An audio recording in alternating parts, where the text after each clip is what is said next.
तो एडवांटेजेस हम लोग कर रहे थे बच्चों, हम लोग ने रिस्पॉन्सिबिलिटी फिक्सिंग कर लिया था, यहाँ तक कोई प्रॉब्लम नहीं, इनिशिएटिव भी कर लिया था, स्पेशलाइजेशन की बात कर रहे थे। और ये किस चीज के एडवांटेजेस थे एक बार ये भी बता दें जरा।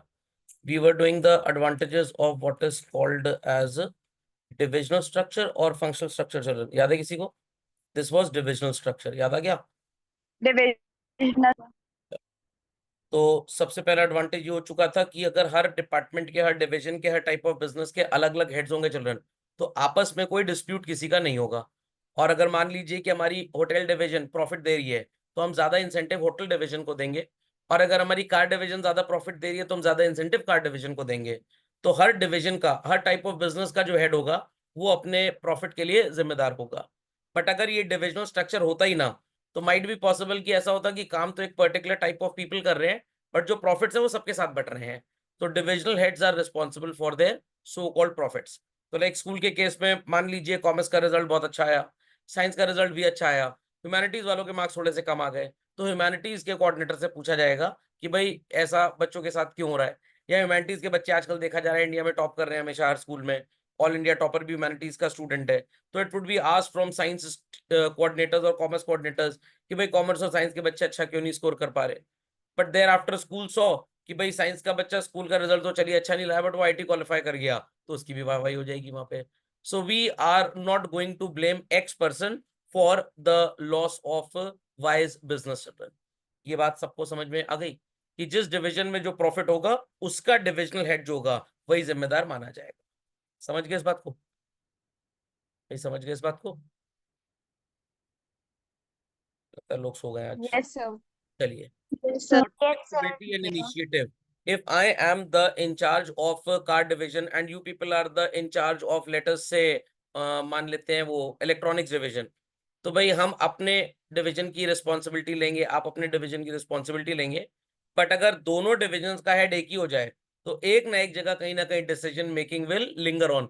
वो थोड़ा सा लथार्जिक हो जाएगा, वो थोड़ा सा ढीला पड़ जाएगा यूनिट। अब क्योंकि अलग अलग डिविजन के अलग अलग हेड्स हैं, तो यहाँ पे भाई हर इंसान की जिम्मेदारी सिर्फ अपनी है। तो a small division has to be handled by a person. कोई भी एक इंसान दो चार के लिए जिम्मेदार नहीं है। यहाँ पे लिख जरूर लीजिए, प्रमोट्स फ्लेक्सिबिलिटी एंड इनिशिएटिव के साथ चल रहे हैं। Application of unity of direction, I repeat, application of unity of direction चल रहा है। तो यूनिटी ऑफ डायरेक्शन होना यहाँ पे बहुत जरूरी है। ये चीज लिख लो तो हेल्प करेगा समझने में इसको। कोई प्रॉब्लम है तो please ask children, please ask this. कोई भी अगर डाउट है तो प्लीज आस्क। तो जो ये स्पेसिफिक लाइन नजर आ रही है आपको बच्चों, इंडिपेंडेंट यूनिट अलग अलग है and leads to faster division making. तो because of each division function as an independent unit. तो अगर हमने मिस्टर एक्स को बोल दिया कि भाई आपको टेलीकॉम डिवीजन देखना है, मिस्टर वाई को बोल दिया कि भाई आप हमारा होटल डिवीजन देख लीजिए, मिस्टर जेड को बोला कि भाई आप हमारा फाइनेंस डिवीजन देख लीजिए। तो टाटा के ढेर सारे बिजनेसेस हैं। मान लीजिए अद्वैत जी को टाटा कैपिटल का सीईओ बना दिया गया, दिलप्रीत जी को मान लीजिए टाटा होटल्स का सीईओ बना दिया गया। तो they are particularly assigned each particular type of business, each particular type of department. तो इन दैट केस दूसरा किसी के लिए भी जिम्मेदार नहीं होगा, और उस पर्टिकुलर जोन में डिसीजन या उस पर्टिकुलर टाइप ऑफ बिजनेस में children decision will be very very very fast as such.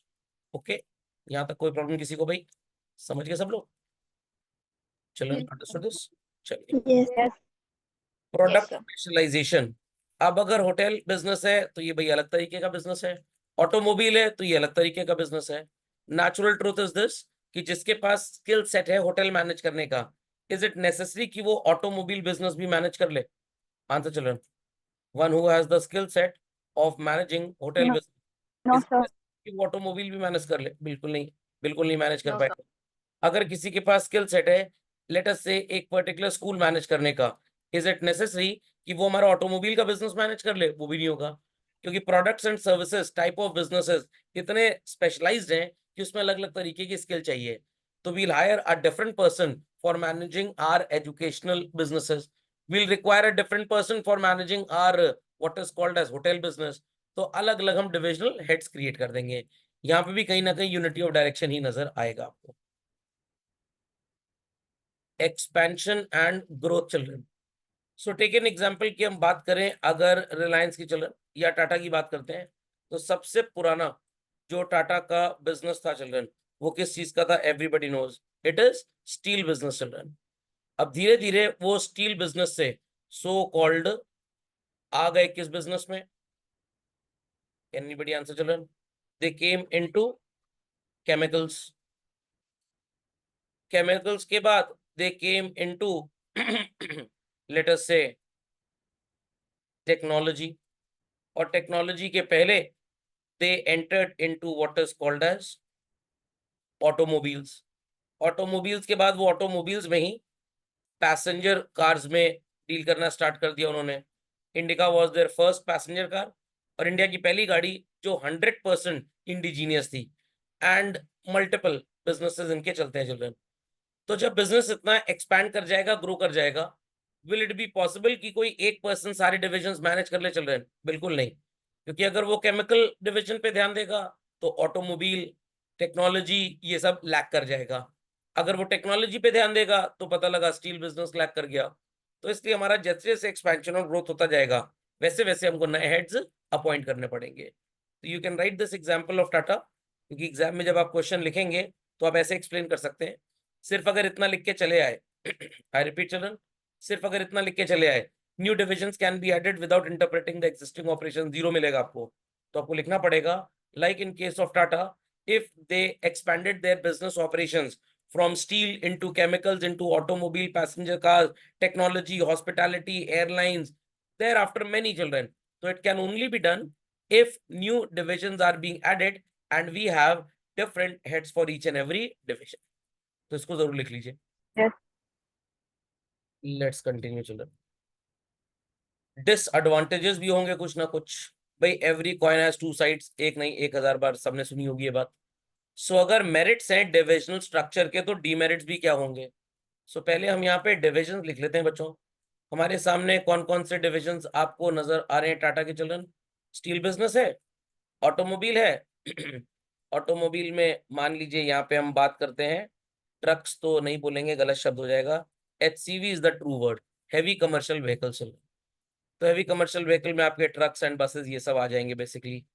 तो अब टाटा वालों ने सोचा कि भाई अलग अलग टाइप ऑफ बिजनेस करना है। मान लीजिए हमने लेटर से वान्या जी को CEO बना दिया अपने HCV बिजनेस का। अब वान्या जी सोचेंगे भाई HCV बिजनेस की सेल दिन दोगुनी रात चौगनी बढ़ानी है, बढ़िया बिजनेस होगा, मेरे सुपीरियर्स मेरे से खुश होंगे, तो सो कॉल्ड इंसेंटिव भी मेरे को बढ़िया मिल जाएगा। तो उन्होंने पूरी ताकत झोंक दी, एफर्ट्स लगा दिए कि टाटा का ऑटोमोबाइल बिजनेस सबसे अच्छा होना है। तो भाई इंडिया में तो अच्छा था ही था, हमने एक्सपोर्ट भी ऐड ऑन कर दिए। भारत बेंज जैसी कंपनी का नाम लोगों ने सुना होगा, मर्सिडीज बेंज जैसे, वैसे भारत बेंज एक कंपनी है। तो मर्सिडीज और बेंज ये तो दोनों जर्मन और विदेशी कंपनियां हैं। भारत बेंज में Bharat is an Indian company, Benz again is an foreign company. तो भाई टाटा वालों को काफी इनसे कंपटीशन मिल रहा है इंडिया में। महिंद्रा भी ट्रक ट्रक बनाने आ गया। तो वान्या जी का पूरा प्रोफाइल था कि भाई एफर्ट करना है कि भाई हमारा जो हैवी कमर्शियल व्हीकल बिजनेस है ये लैग ऑन नहीं होना चाहिए, ये बहुत बढ़िया चलना चाहिए। हैंड इन हैंड हमने सोचा कि भाई पैसेंजर कार्स के लिए भी इन्हें ही जिम्मेदार बना दिया जाए, इन्हें ही पैसेंजर कार को बेचने के लिए बोला जाए। तो शी सेड कि भाई ये गड़बड़ हो जाएगा, क्योंकि हम अगर एक बिजनेस के अलावा दूसरे पे ध्यान देंगे तो कहीं ना कहीं हमारा पहला वाला बिजनेस लिंगर ऑन करेगा, थोड़ा सा लैग करेगा ही करेगा। तो मान लीजिए कि भाई मैं आपको एक पर्टिकुलर क्लास ले रहा हूँ, अगर मैं ढेर सारी क्लासेस ले लूँ बट मेरे पास उतना टाइम ही ना हो, तो कहीं ना कहीं मेरी कोई क्लास लॉस हो जाएगी, कोई ना कोई क्लास छूट जाएगी बेसिकली। तो व्हाट इज हैपनिंग चिल्ड्रन, आपस में दोनों क्लासेस का या दो तरह के बिजनेस का आपस में क्या हो जाएगा? कॉन्फ्लिक्ट। और एक सबसे बड़ा प्रॉब्लम, मिस्टर एक्स हैं स्टील यूनिट के CEO, मिस्टर वाई हैं केमिकल यूनिट के, मिस्टर जेड हैं HCV यूनिट के, मिस्टर ए है पैसेंजर कार्स, मिस्टर बी है टेक्नोलॉजी। सब चाहेंगे कि भाई बिजनेस बढ़ रहा है तो भाई हमारी थोड़ी सी तारीफ ज्यादा होनी चाहिए, हमारा थोड़ा सा इंसेंटिव ज्यादा होना चाहिए। और हर इंसान अपने आप को इक्वल लेवल का CEO समझ रहा है चिल्ड्रन, चीफ एग्जीक्यूटिव ऑफिसर। तो मैनी अ टाइम इनका भी आपस में कॉन्फ्लिक्ट हो जाता है। डिविजन्स आपके ढेर सारे हैं बट बिजनेस बहुत बड़ा नहीं है, ध्यान दीजिएगा। डिविजन्स ढेर सारे हैं बट बिजनेस बहुत बड़ा नहीं है। दिन भर में एक पर्टिकुलर सिटी में 2 ट्रक बिकती है, दिन भर में एक पैसेंजर कार बिकती है। तो भाई अब इन यूनिट्स को अगर आपने अलग अलग कर दिया और इनके अलग अलग आपने बना दिए CEO children, what will happen? More salaries are to be given, more cost are to be spent, और less cost will be spent children. जो लोग सो गए उनको छोड़ के बाकी लोग बता सकते हैं। More more cost. More cost will be spend. तो more अगर cost. आपको ऑटोमोबाइल और पैसेंजर कार्स में heavy commercial vehicles and passenger cars, इसकी बहुत ज्यादा सेल है। दिन भर में 4 5 10 ट्रक बिक रही है, 15 20 गाड़ियां बिक रही हैं। तो भाई अलग अलग शोरूम्स होंगे, अलग अलग हेड्स आप क्रिएट कर सकते हैं। बट छोटा सा ही बिजनेस है। एकदम स्कूल वाला एग्जाम्पल ले लीजिए। It's a new school children and let us से स्कूल में क्लास 10th में बच्चे कितने पास हुए? Only 48 student children. अब 48 स्टूडेंट्स पास हुए, ये सब क्लास 11th में चले गए। अब क्लास 11th में जब ये बच्चे पहुंचे तो स्कूल के सामने एक प्रॉब्लम आ गई। Out of 48, 18 students opted for PCM, 8 students opted for PCB, and thereafter children let us say 15 students opted for humanities. कितने बच गए भाई? कितने बच गए?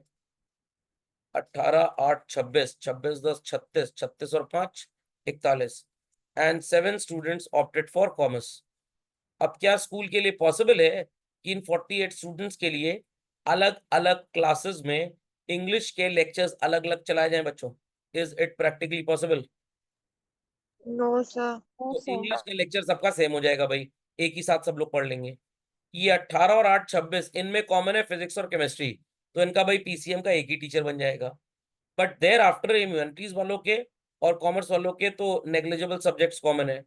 बट इसमें लेट अस से सब बच्चों ने साइकोलॉजी ले लिया और इकोनॉमिक्स है ह्यूमैनिटीज और कॉमर्स दोनों के पास। तो भाई ह्यूमैनिटीज में और कॉमर्स में इकोनॉमिक्स की क्लास कॉमन चल जाएगी।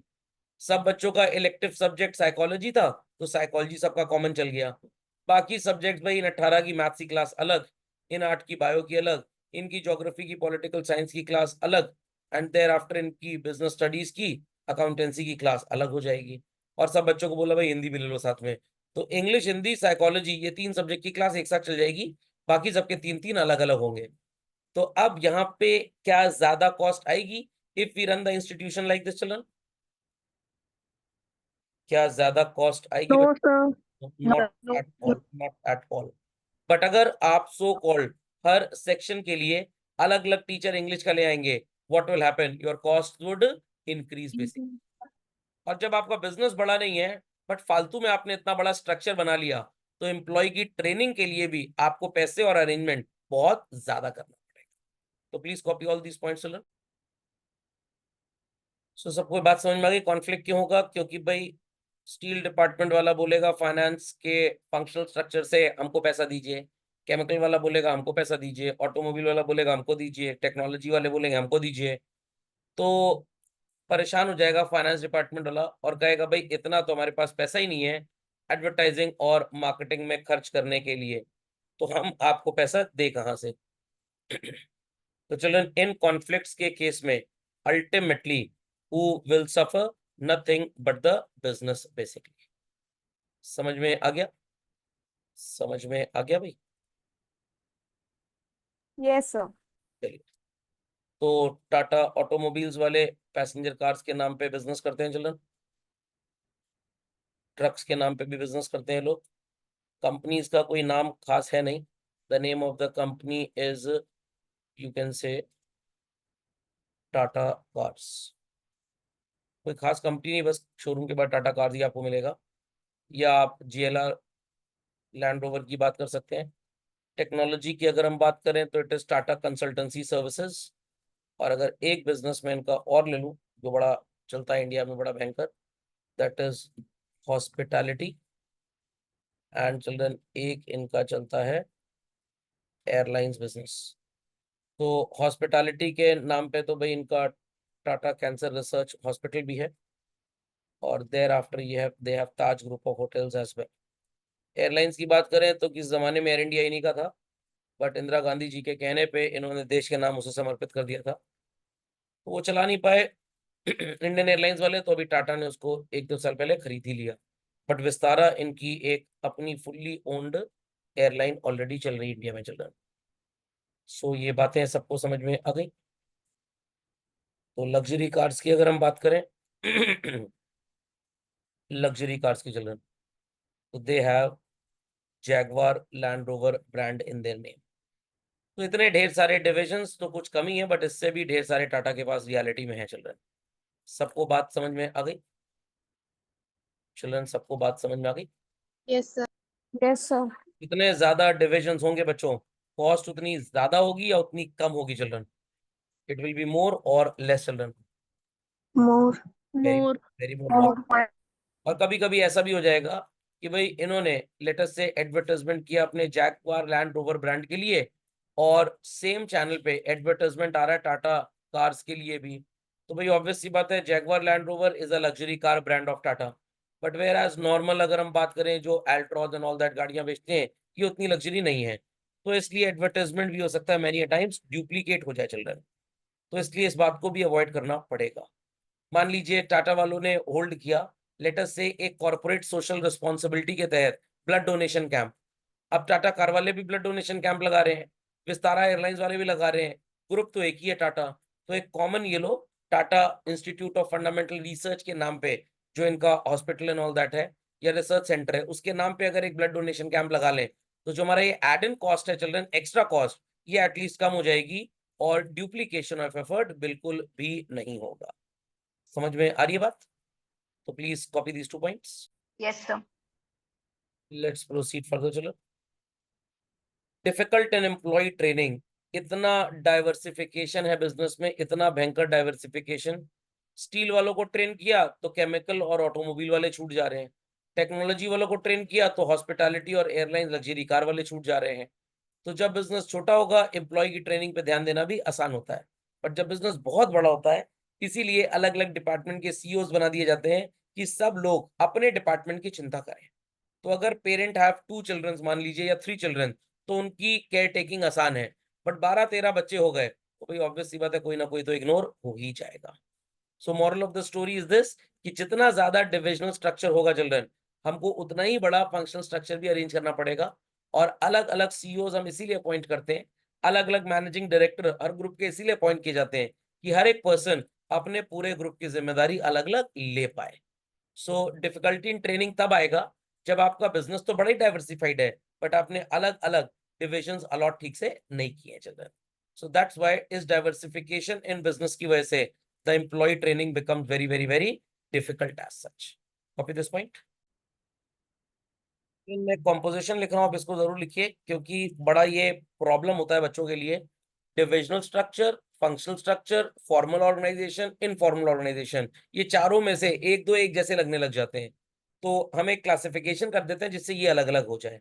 तो please write down in your copies classification of organisations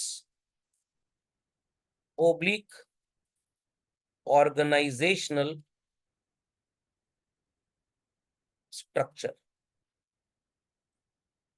अब ध्यान से सुनिएगा children, write down on the basis of products oblique goods and services oblique types of businesses, इसके बेसिस पे जो डिवीजन होता है children, we call it as divisional structure.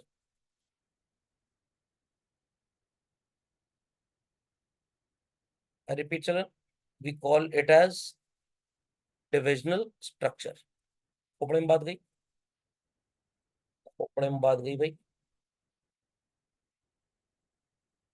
Children समझ में आ गई ये बात? Yes, yes sir. sir, Yes, sir. Then on the basis of nature of work assigned, अब वर्क असाइंड के बेसिस पे चिल्ड्रन जो स्ट्रक्चर बनेगा that is called as functional structure. ये बात भी समझ में आ गई? ये बात भी समझ में आ गई भाई? Yes, sir. Yes, sir. Then we have what is called as on the basis of, I repeat children, on the basis of specified rules and policies, I repeat, as assigned by the management. Here we call it as a formal structure. यहां तक कोई problem किसी को? Children, यहां तक कोई problem किसी को? This No, is sir. Formal structure. अगला आता है D and the last point children. On the basis of self defined friendly relations among the office staff. अब ध्यान से सुनिएगा. ऑफिस स्टाफ का एम्प्लॉयमेंट तो ऑब्वियस सी बात है मैनेजमेंट करेगा भाई, बट देयर आफ्टर इनके बीच में एक रिश्ता ऑटोमेटिकली एग्जिस्ट कर जाता है बच्चों. उसी रिश्ते को आप बोलने लग जाते हैं इनफॉर्मल स्ट्रक्चर. ये क्लासिफिकेशन सबको समझ में आ गए अलग अलग? चलो यहाँ तक क्लासिफिकेशन सबको अलग अलग समझ में आ गए भाई? कोई कंफ्यूज? Yes. Yes, sir. तो biologically we all are mammals, but अगर हम लेमन लैंग्वेज में बोले तो वी आर human beings. Then there are some which will be who will be classified as males, who will be classified as females. Then there are people who will be classified as commerce student, who will be classified as non-commerce student. तो हमने rules and regulation types के हिसाब से इन सबको so called define कर लिया. Yes, sir. अब divisional और फंक्शनल जो होता है ये फॉर्मल भी हो सकता है, इनफॉर्मल भी हो सकता है. समझ में आ गया बच्चों? तो मान लीजिए डिविजनल स्ट्रक्चर जो है ये तो जो हमने डिफाइन कर दिया अपने nature of goods and services के हिसाब से.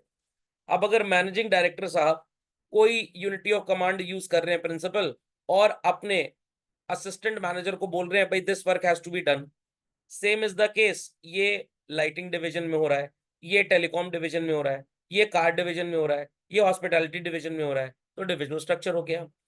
अगर हमारे चार्टर्ड अकाउंटेंट अपने असिस्टेंट फाइनेंस मैनेजर को बोलते हैं कि भाई ये रिपोर्ट मेरे को लाके दे दो, तो ये फंक्शनल स्ट्रक्चर है. और ये दोनों ही बातें बच्चों फॉर्मल के अंदर आ जाएंगी. I repeat, this is called as formal structure, और you can say formal organisation. समझ में आ गया? तो अगर मान लीजिए कि आपकी मम्मी किचन में काम कर रही हैं, और ऑब्वियसली बात है खाना बनाने का काम उन्हीं का है, बट आप गए, आपने थोड़ी सी सब्जी काट दी, तो अगेन ये इनफॉर्मल ऑर्गेनाइजेशन या इनफॉर्मल स्ट्रक्चर हो गया. बट अगर मम्मी ने शेफ को या कुक को बोला भाई सवेरे थोड़ा आधा घंटा पहले आ जाना because some guests are coming in the lunch, तो भाई खाना थोड़ा सा एक्स्ट्रा बनेगा, तो that is called as formal structure.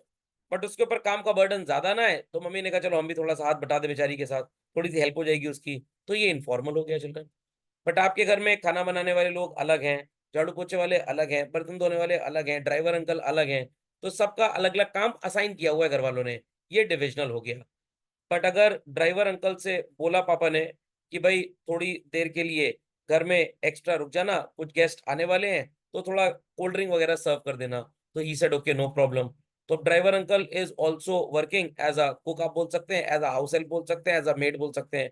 तो ये हो गया अगेन फंक्शनल स्ट्रक्चर कि भाई वो खाना भी सर्व कर रहे हैं और वो सो कॉल्ड ड्राइविंग भी करते हैं, तो फंक्शनल हो गया. बट उनको रखा गया है सिर्फ और सिर्फ ड्राइविंग के लिए, तनख्वाह ड्राइविंग की मिलती है, तो फॉर्मल हो गया. बट काम उन्होंने थोड़ा सा सर्विंग का भी कर दिया, तो ये इनफॉर्मल हो गया. समझ में आ गई चारों बातें अलग अलग सबको? चलिए लेट्स कंटिन्यू फर्दर. चलो, सो ये है बच्चों differences between divisional and functional. हमेशा इसको याद रखिएगा, बहुत इंपॉर्टेंट है चिल्ड्रन, बहुत इंपॉर्टेंट है. आई वांट कि सब लोग इसे लिखें जरूर चिल्ड्रन, झटपट लिख लें इसको झटपट. तो एक एक करके समझा भी देता हूँ आपको एक बार फिर से, वैसे तो आपको समझ में आ चुका होगा. जितना बड़ा ऑफिस का काम, उतने ज्यादा हमारे zonal regional official heads. School बहुत बड़ा होगा तो प्रिंसिपल भी होंगे, वाइस प्रिंसिपल भी होंगे, कोऑर्डिनेटर भी होंगे, सब होंगे. छोटा स्कूल होगा तो प्रिंसिपल ही हेड मोस्ट पोजीशन में होगा, बहुत ज्यादा काम की जरूरत नहीं है, तो वाइस प्रिंसिपल और कोऑर्डिनेटर की जरूरत नहीं है. तो यूनिवर्सिटी में जो हेड होता है वो गवर्नर ऑफ द स्टेट होता है, अगर स्टेट यूनिवर्सिटी है तो, जिसको आप चांसलर भी बोलते हैं बेसिकली चिल्ड्रन. बट अगर सेंट्रल यूनिवर्सिटीज हैं तो इनके चांसलर्स अपने अपने होते हैं चिल्ड्रन. ये बात समझ में आ गई? और उसके बाद डीन होते हैं हर डिपार्टमेंट के children. I repeat children, her department का अपना डीन होगा, जो हेड होता है उस पर्टिकुलर डिपार्टमेंट का जिम्मेदारी लेने वाला. ओपन बात गई. अब मान लीजिए यूनिवर्सिटी में लेट अस से बीकॉम का कोर्स भी है, बीएससी का कोर्स भी है, बीए भी है, तो हमने 3 डिपार्टमेंट बना दिए। बीएससी में इटसेल्फ सुपर स्पेशलाइजेशन आ गया, फिजिक्स का बहुत बड़ा डिपार्टमेंट, मैथ्स का बहुत बड़ा डिपार्टमेंट, केमिस्ट्री बहुत बड़ा, फिर उसमें डेटा साइंस एक आ गया, फिर एक आर्टिफिशियल इंटेलिजेंस आ गया। तो जैसे जैसे स्पेशलाइजेशन बढ़ता जाएगा और डिपार्टमेंट्स होंगे।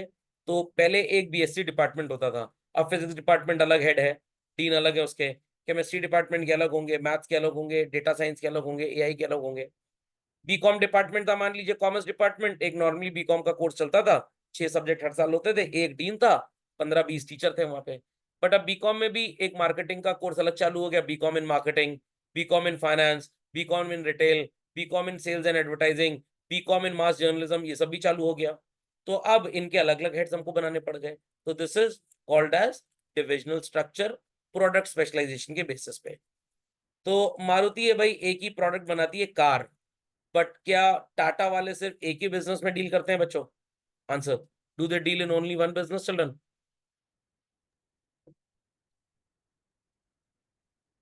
No, sir. क्या भाई लोग? No, they deal in multiple businesses. तो भाई टाटा में आपको डिविजनल स्ट्रक्चर ज्यादा बड़ा नजर आएगा, बट आजकल मारुति में भी हो गया है। तो सेल्स के केस में दे हैव 2 डिवीजन, एक नेक्सा डिवीजन, एक अरीना डिवीजन है। बट मारुति के कंपैरिजन में आईटीसी जो टाटा का प्रोडक्ट्स है वो ज्यादा सब डिवाइडेड है चिल्ड्रन। ऑटोनोमी, फंक्शनल में ऑटोनोमी नहीं होती है, क्योंकि भाई एक मैनेजर है वो पूरे ऑफिस के काम को रिपोर्ट करेगा टॉप मैनेजमेंट को। बट डिविजनल स्ट्रक्चर में अलग अलग डिविजन ही बन गए हैं। रिलायंस है, रिलायंस डिजिटल अलग है, रिलायंस फुटप्रिंट्स अलग है जो जूते का बिजनेस करते हैं, रिलायंस ट्रेंड्स अलग हो गया, देयर आफ्टर रिलायंस एनर्जी अलग है, रिलायंस का जो केमिकल बिजनेस है वो अलग है, रिलायंस कम्युनिकेशन अलग है, रिलायंस स्मार्ट पॉइंट अलग है। तो their people have more liberty, एक पर्टिकुलर पर्सन के ऊपर डायरेक्टली एक बॉस नहीं होगा, ढेर सारे अलग अलग सीईओस के ऊपर एक बॉस है, लेटर से मुकेश अंबानी चल रहे हैं। तो यहाँ पे मेरे को पता है कि अगर मैं रिलायंस स्मार्ट का सीईओ हूँ, या मान लीजिए अंजलि जी रिलायंस डिजिटल की मैनेजिंग डायरेक्टर है, तो इनको रिपोर्ट करना है एक ही आदमी को। तो अपने डिपार्टमेंट में शी इज द, अपने डिपार्टमेंट में I am the whole sole head basically. Functional के केस में प्रोडक्ट का एडिशन जैसी कोई चीज नहीं होती है, वो डिवीजन में ही आएगी चल रहा है। There after functions of marketing, sales, advertisement and all that, ये आपको फंक्शनल में मिलेगा, बट प्रोडक्ट लाइंस आपको डिविजन में मिलेंगी चल रहा है। देन फंक्शनल स्ट्रक्चर में ऐसा हो सकता है कि भाई टाटा का बिजनेस ढेर सारे प्रोडक्ट्स को लेके चल तो रहा है, बट उनको 15 चार्टर्ड अकाउंटेंट्स की जरूरत नहीं है, वो एक चार्टर्ड अकाउंटेंट से अपने सारा टैक्स का काम करवा सकते हैं। तो लेट अस से टाटा के नो डाउट मल्टीपल बिजनेसेस हैं चल रहे हैं, बट उनका जो लीगल डिपार्टमेंट है वो एक है। टाटा कंसल्टेंसी सर्विसेज वाले भी लीगल डिपार्टमेंट के केस में उन्हीं को सो कॉल्ड हेल्प लेते हैं। Tata so called cancer research institute, Taj hotel legal help के लिए उन्हीं के पास जाते हैं, विस्तारा उन्हीं के पास जाता है, जेएलआर उन्हीं के पास जाता है। तो उन्होंने लीगल डिपार्टमेंट को बहुत बड़ा, बहुत डाइवर्सिफाइड नहीं रखा हुआ। ज्यादा डाइवर्सिफिकेशन सिर्फ इनके बाकी के डिपार्टमेंट्स में होगा। ये कहानी सबको समझ में आ गई? So here it results into economy कि हमारे प्रोडक्ट्स, हमारे बिजनेसेस अलग अलग हैं, तो डिविजनल स्ट्रक्चर तो हमारा इकोनॉमिकल हो ही नहीं सकता। बट लीगल इतना काम लॉ का फंसता ही नहीं है, कानूनी दाव पेच इतने चाहिए नहीं हमको, इतने कोर्ट कचहरी के चक्कर लगता ही नहीं है। तो लीगल डिपार्टमेंट लेटस से हमने अपने steel, chemical, automobile, passenger car, इन सब बिजनेस के लिए एक रखा हुआ है children. So here we have economy. Responsibility की बात करें children, it is easy to fix responsibility in case of divisional structure, because हमें पता है कौन इंसान किस डिपार्टमेंट का हेड है चिल्ड्रन। बट यहाँ पे रिस्पॉन्सिबिलिटी फिक्स करना is very very very difficult as such. तो रिस्पॉन्सिबिलिटी हमेशा डिपार्टमेंट के बेसिस पे ही फिक्स होती है कि अगर फाइनेंस डिपार्टमेंट हमारा लेटेस्ट से एयरलाइन बिजनेस में गड़बड़ी कर रहा है तो हम उसको अलग पकड़ेंगे, लग्जरी कार का फाइनेंस डिपार्टमेंट अलग होगा, हॉस्पिटैलिटी का, टेक्नोलॉजी का, केमिकल, ऑटोमोबाइल का, सबका अलग अलग होगा चलेगा। तो यहाँ पे रिस्पॉन्सिबिलिटी डिपार्टमेंटल हेड के ऊपर चली जाएगी। यहाँ पे सीधे हम उसी हेड को पकड़ेंगे जिस डिपार्टमेंट के प्रॉफिट्स हमारे कम हो रहे हैं, और उससे पूछेंगे भाई why is it being so, क्यों आप अननेसेसरी ज्यादा सैलरी देके अपनी कॉस्ट बढ़ा के हमारा प्रॉफिट कम कर रहे हो। तो डिपार्टमेंटलाइजेशन में, डिविजनल स्ट्रक्चर में रिस्पॉन्सिबिलिटी फिक्स करना आसान है। बट यहाँ पे आपको नजर आएंगे 12 वाइस प्रेसिडेंट, आपके 12 ग्रुप से मान लीजिए 12 चार्टर्ड अकाउंटेंट्स हैं, 12 लीगल ऑफिसर्स हैं। तो who has done what type of wrong, it is very difficult to ask and understand. तो पहले डिपार्टमेंट ढूंढिए, भाई लग्जरी कार्स में प्रॉब्लम आ रही है, एयरलाइन में, हॉस्पिटैलिटी में, technology, passenger cars, chemical and steel, then accordingly we'll see to it की किसको कीली ठोकनी है। कोई प्रॉब्लम है तो please ask children, else copy this quickly. So with this we end up this first part, that is children organizational structure का। आपने समझ लिया what is divisional, what is functional, what is formal, what is informal। Let us have a certain set of questions children। S Limited आपको नजर आ रहा होगा is a manufacturing concern, and ये जो manufacturing concern है children, ये so called production, marketing और personnel department, human resource जिसको बोलते हैं, जो नौकरी वोकरी देता है, इनके यहाँ सब अलग अलग हैं चिल्ड्रन। तो ये कौन सा ऑर्गेनाइजेशनल स्ट्रक्चर हो गया, ये डिविजनल होगा या फंक्शनल होगा children? Production department, functional, this is functional, basically this is functional. In an electrical goods manufacturing company there are 4 activities. Production की एक्टिविटी है, मार्केटिंग की एक्टिविटी है, देयर आफ्टर फाइनेंस की एक्टिविटी है, पर्सोनल डिपार्टमेंट है, human resource children. Again ये भी कौन सा डिपार्टमेंट होगा चिल्ड्रन, फंक्शनल स्ट्रक्चर है या डिविजनल? functional, functional. रेखा रंग a shoe manufacturing factory, a shoe manufacturing children, एक ही प्रोडक्ट है तो डिवीजन तो हो ही नहीं सकता। बट अब इनको एक्सपेंशन करना है और ये लेदर बैग्स और वेस्टर्न फॉर्मल वियर भी बनाना चाहते हैं, तो अब ये कौन सा स्ट्रक्चर हो जाएगा चिल्ड्रन? Divisional. डिविजनल हो जाएगा basically। समझ में आ गया। बट यहाँ पे एक पॉइंट और लिखा है लास्ट में, बाय डूइंग दिस हर company will be able to provide many products to working women under one roof. तो भाई इससे ये क्लियर हो गया कि इनका जो ऑफिस डिपार्टमेंट होगा वो एक ही होगा, तो ये डिविजनल स्ट्रक्चर हो रहा है बट फंक्शनल स्ट्रक्चर इनका सिंगल है। समझ में आ गई बात सबको? भाई समझ गए सब बच्चे बात? Yes, sir. Yes, sir. Let's continue.